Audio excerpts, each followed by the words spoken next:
Actually, I would like to see the member associations in their dealings with the matters of AFC in the Congress, how they have dealt with, have they dealt with football development and football organization, or they have only dealt in the politics. I believe, that a lot of member association must review their positions and stands in the last Congress. In the last two Congresses, I will say.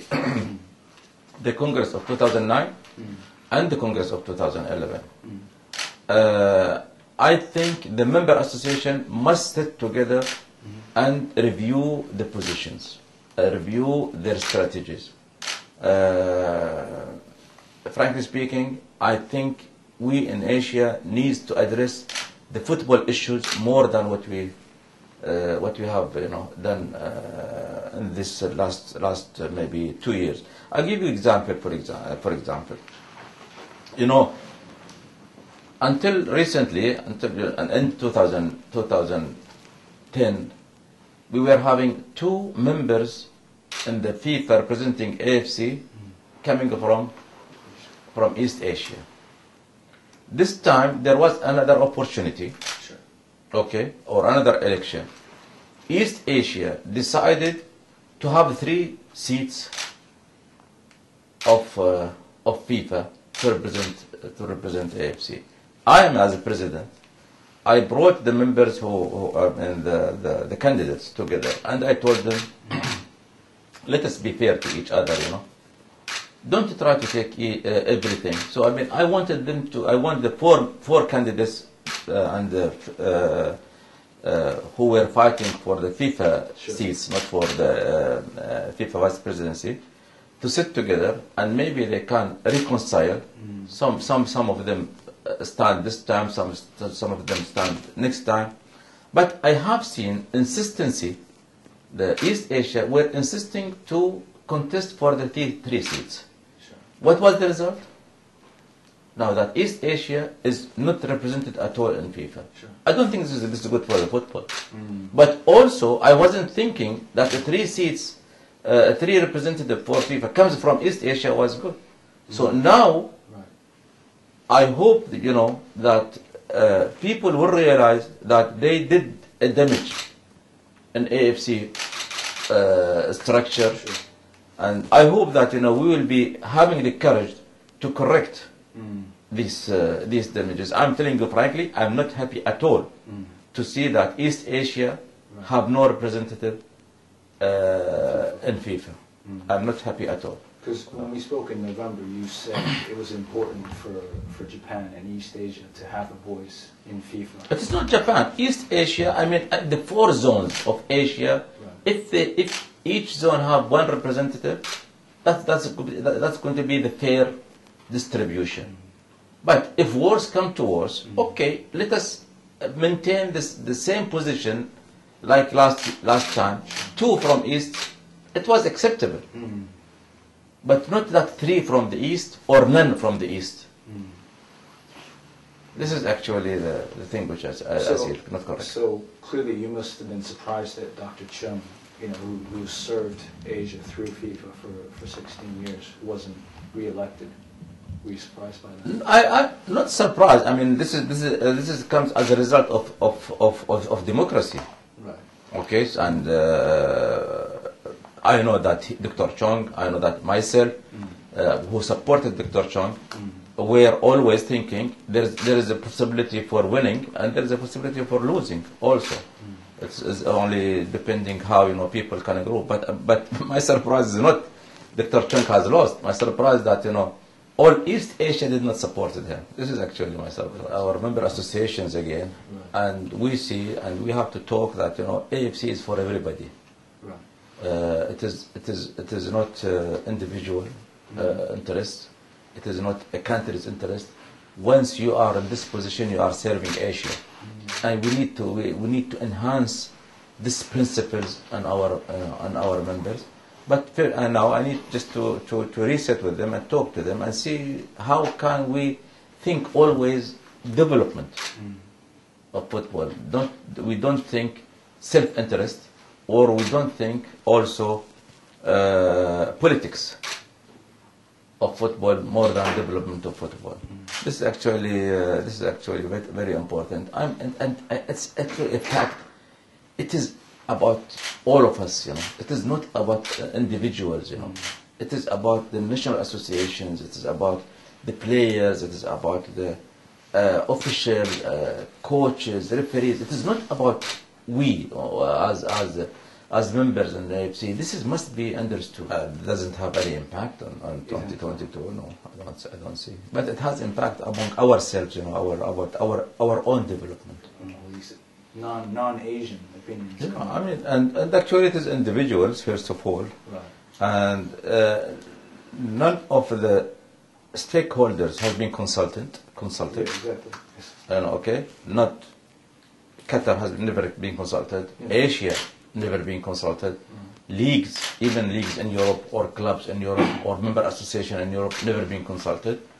And there are a lot of ideas which I personally disapprove it and disagree with it. I wish that, you know, any decision will be taken. It should be took in consideration all the stakeholders' opinions. Right. As far as we concern from Qatar, of course, naturally we have bid single bid, and would like we are continue to think that we are going to host World Cup, all World Cup in Qatar, and if the idea participation of the people from Middle East, I can guarantee, I can assure you that all the people of the Middle East are going to be engaged in the organization of the competition. Everybody will be part of this because it is their competition. So it is not going to be a strange World Cup within the Middle East. This is because that was our vision, that we are representing the Middle East. Secondly, about summer or winter, we know that 100% we have submitted a bid to organize the World Cup in June, July, and we are promised the world that we are going to make available the necessary investment to air cool our stadiums and improve, because you know this is one thing. Also, we are going to live in this area forever, you know. So we need to do something also for our own comfort outside the World Cup, you know. In the summer months is exactly what you should try also to do in the winters, you know, in the severe winters, you know. We would like to see that we are living in our countries in the summer month and comfortably. And now World Cup is giving us this opportunity to invest in improving or challenging actually the weather conditions in the summer. And we made available actually the budget or the figures of the budget, and we are promising the world that if the World Cup took place in June, July, it's going to be one of the most enjoyable World Cups. This is actually is going to help us and to help the world, you know, like us, and even the world who's maybe their challenges in the cold weather, you know. Maybe we can do something. I mean, I have witnessed games in the cold countries, like your countries, for example, like in Tokyo, in December. Although you are warm and putting lots of clothes, but still it is cold. I mean, this technology, if it is implemented in the cold countries during the weather, just imagine how much the stadium is going to be comfortable. But of course, different. You know, it is heating in the winter. So just imagine how that's going to be comfortable.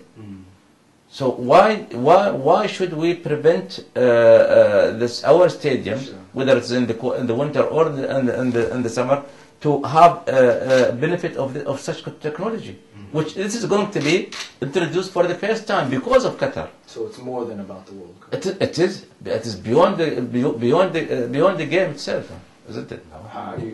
We don't know. Actually, we heard about it. I heard about it in the media. I'm sure that none of our executive committee members, even FIFA, ever heard about it. And this is something actually is alarming and hurting, and you know, it's a matter of concern, really, you know. we decide our issues or our policies, publicly in the media without we, the concerned people, knows about it, with being the member of the FIFA, member of AFC, the host country, or Asia, or the clubs, or the national associations, or the leagues, knowing about. This is exactly what I say. And more than that, and more than Asia. Okay, now if we changed the timing from summer to winter, from July to January, isn't there leagues are going to be affected? Isn't there clubs are going to be affected? Isn't there member associations going to be affected?